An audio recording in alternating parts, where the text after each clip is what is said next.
Hi మామ, నిన్న చెప్పా కదా స్టోరీ రాసుకున్నాను. అది నేనే చెప్తాను.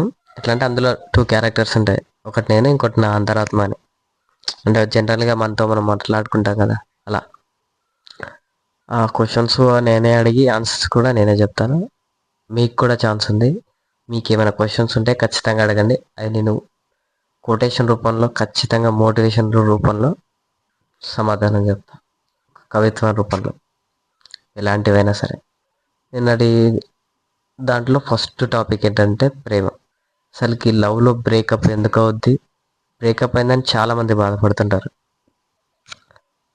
బ్రేకప్ ఎందుకు అవుద్ది ఫస్ట్ టాపిక్ మనది.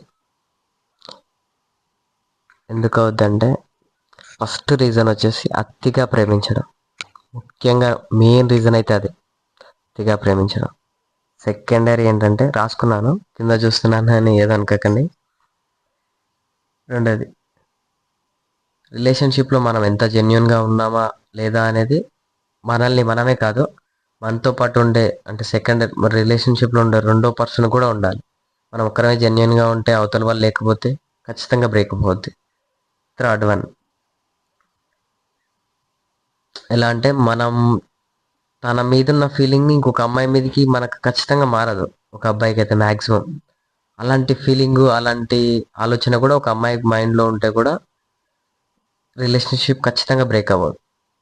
ఇంకోటి, ఎట్లా అంటే చిన్న ఎగ్జాంపుల్, ఒక వస్తువుని మనం కొన్నప్పుడు ఎంత జాగ్రత్తగా చూసుకుంటాం, అదే పాతపడ్డ తర్వాత దాని మీద అంత ప్రేమ, దాని మీద అంత ఇంట్రెస్ట్ ఉండదు. ప్రజెంట్ జనరేషన్లో రిలేషన్షిప్లో అలానే ఉన్నాయి.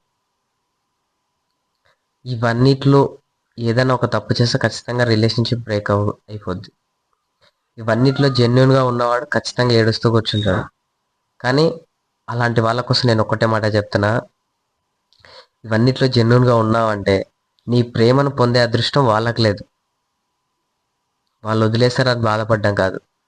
ఎందుకంటే ఎంత జెన్యున్గా ఉన్నావు, అలాంటి పర్సన్ నీ లైఫ్లో ఉండొద్దనే దేవుడు నీ నుంచి దూరం చేశాడేమో.